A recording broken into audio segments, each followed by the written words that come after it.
To Kingdom Sense today. Our topic of today is marriage debt, our third installment, which is on presumptions. So, if we do a very quick recap of the three components of marriage debt, we have expectations, assumptions, and presumptions. So, today we're going to specifically talk about the presumptions. So, what are presumptions? This is where we look at a situation and we jump to a conclusion of something that's not in evidence. It's not factual. It's something that we are presuming to be true. Okay? But let's come back first to this marriage debt. We ask you, did you do the exercises for expectations?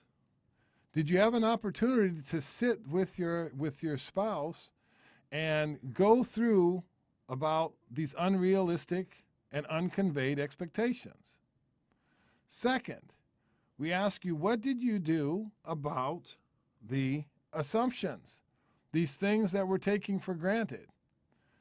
Maybe there too, you need to make a list of what is it the other person thinks that you take for granted in them, and then compare that list.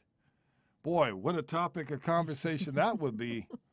But once again, we ask you to be open-minded, have your heart open in these processes, because this will bring forth truth. This will bring forth a healing. But here's one key. Invite the Lord in all that you do. We have done this several times, and there's a big difference when the Lord is with us and when we have forgotten to ask him. So coming back to this jumping to conclusion, when we make a presumption, here's a perfect example of that. So you have a boyfriend and girlfriend, and they've been dating for 7 years. And so naturally, the girlfriend is saying to herself, guy, when is this guy going to ask me to marry him? The answer is yes, but when is he going to do it? When is he going to get on his knee and be romantic and do this? So you keep anticipating, Uh-huh. and you keep having an expectation that it's coming soon, and That's you right. have you anticipate how it's going to look. Okay. Okay. So then the holidays are coming. Okay, here comes Christmas. And your boyfriend calls your mother and says, oh, I'd like to get all the family together because I have an announcement that I want to make there on Christmas Eve at dinner. So naturally what happens, your mom calls you and says, hey, guess what? Your boyfriend called me, da-da-da-da. And then she might even plant the bug in you. You're like, well, do you think it's the time? Do you think, he's getting everybody here because he's going to propose to you and he wants, right? So then that also now is leading you into jumping to a conclusion just because of what was said. Okay, but now let's go on. So Christmas Eve comes, and your family's quite large, so there's a total of 20 of you there at this function. And you're sitting down, and you keep looking at your boyfriend like, well, when's he going to do this? How's he going to do this? And then all of a sudden, he gets up and says, I have an announcement to make. And so now Everybody gets quiet. the suspense builds. And you're looking, and then you're saying, okay, so is he going to pull it out of his pocket, that ring or whatever? But he doesn't. He lifts up his glass instead, and he says, well, I have to make a toast first, to tell you that I really like you guys here, and I'm glad that we're meeting. This has been very festive, and to show my appreciation, I would like to invite everybody here for a 3-day trip up to a ski resort, and all the accommodations are taken care of. I got this condo, and it sleeps 24 people, so everybody, there's plenty of room for us, and you're all invited. And that's it. No mention of you. No ring, no proposal, no nothing. And of course, everybody's happy, like, oh, fantastic. Right. We're on. And you're there, and look how you are feeling. And I think what as a result of this, but most all assumptions, is often you feel disrespected. Yes. You feel like, wow, my feelings weren't considered at all. Right. And then, too, you might even say, Guy, he's acting all arrogant because now it's all about him. He didn't say anything to me, didn't include me. The spotlight was on him, and he is the go-to big guy now. Right. Compound the problem because of a presumption that was made that unfortunately proved to be false, not true. So another good one is your birthday's coming up, and you've mentioned that you love surprises on your birthday as far as a getaway. Not a surprise, because you hate surprises. It's like a surprise party, but you love a surprise like for a getaway. So you mentioned this several times, and so you show your husband, and you're like, yeah, this is what I'd really like to do. So he, in turn, is looking through a magazine and says, oh, look at this place. What do you think of this place? Just inadvertently looking through the magazine. So you're like, oh, he showed me that place. That must be what he has planned. Right. So you're all excited. You're thinking he's going to take me away to that resort for my birthday. Wow, okay. So I've made that presumption. I'm all excited. So he says, okay, so comes your birthday, and he's like, are you ready? And you're like, yeah, I'm ready. And so he goes to this place, and you're thinking, okay, where are we going? And you walk in, and all of a sudden, all these people are there that you know, and they're like, surprise! And he's like, oh, wasn't that great? Didn't I surprise you? I'm like, yeah, you surprised me. Not in the way I wanted. And this was not what I wanted, and not at all. I didn't want this surprise. I wanted to go away. But no, it was a surprise party. So once again, I made a presumption that everything was leading up to this getaway, Right. not to this surprise party. Right. So again, the debt builds. And it ties back again to the expectation is because this person who threw her the surprise party, he loves surprise parties.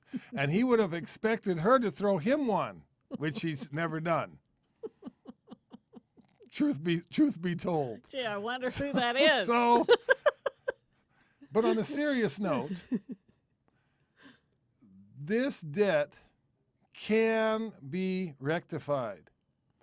But it starts with open communication addressing these three components, these three factors. Because each one of these factors is detrimental unto itself, let alone if you have all three that come into place. Now I'll give you another example of how this could be.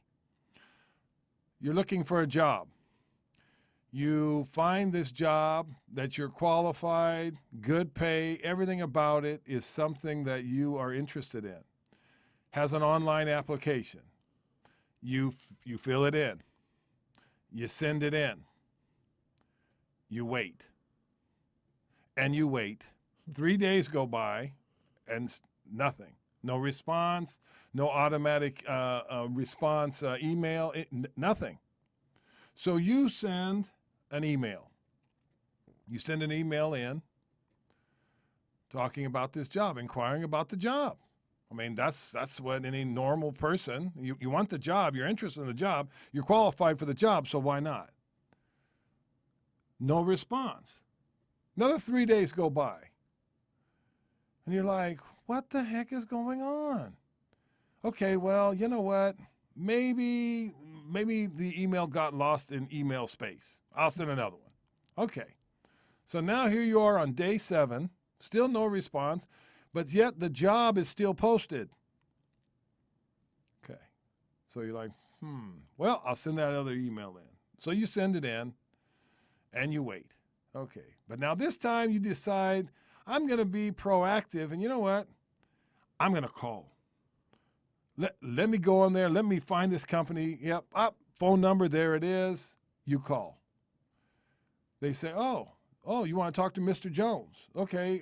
Sure. We'll patch you through. Well, of course not. He doesn't answer the phone. You get his email. Voicemail. So now at least that you have Mr. Jones a contact. You leave Mr. Jones a message.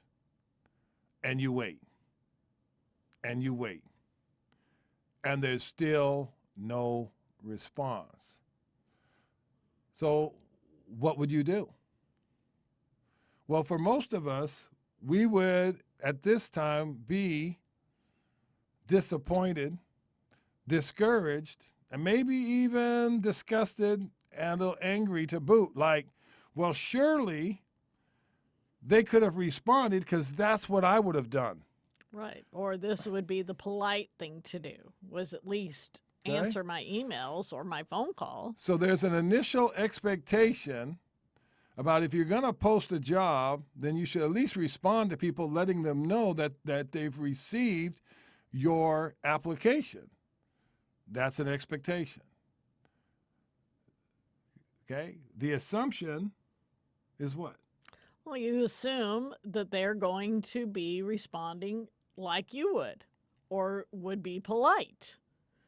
Right. You're going to take for granted that they are going to handle this in a professional manner because you're a professional. You're expecting them to be a professional. There's another expectation. All right. So you still haven't heard anything. So then what do? Then we presume the worst. Of course. We presume like, okay, well, it's evident that they don't want me. Yeah, they don't want me. Gosh, and then you get that attitude. Why You get that attitude. Get that That arrogance. arrogant attitude, and right? you're like, well, I wouldn't want to work for them anyway. Okay. So right at this time, you're telling yourself, and you might even be telling somebody else, oh, that stupid company. And you start to even badmouth them, all because of these three things that now have occurred, which is a relationship type debt. But here's the big difference. This is involved with people that you don't even know, nor have you ever even met. So you jump to conclusion and you say, well, I don't want that stupid job anyway. And right at the time you say that, they call you. We'd like to set up an interview with you, Mr. Smith. Now how are you feeling?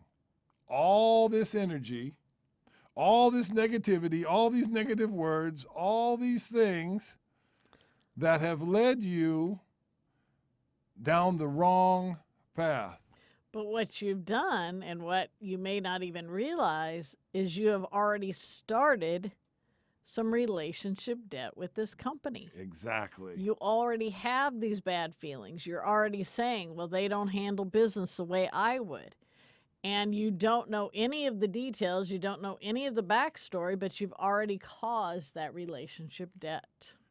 And thus, you go and you take this interview, and you could easily project this in the interview. So see how sabotage that this debt, relationship, marriage debt is so detrimental in so many different ways, and you don't see it unless you're paying attention. And you have to be intentional again in eliminating it. So bear this in mind. Catch yourself the next time you find yourself having either an unrealistic expectation, you are taking someone or something for granted, like with the email, you took for granted that they received it. Maybe it wasn't until the second time you sent it that they actually got it. And then third, hold back jumping to conclusions, because this brings forth judgment. And we are not to judge in this matter. So, until next time, be blessed, and remember that life with Jesus is better. Than life without him. We cannot live without him. So honor King Jesus today and release all relationship and marriage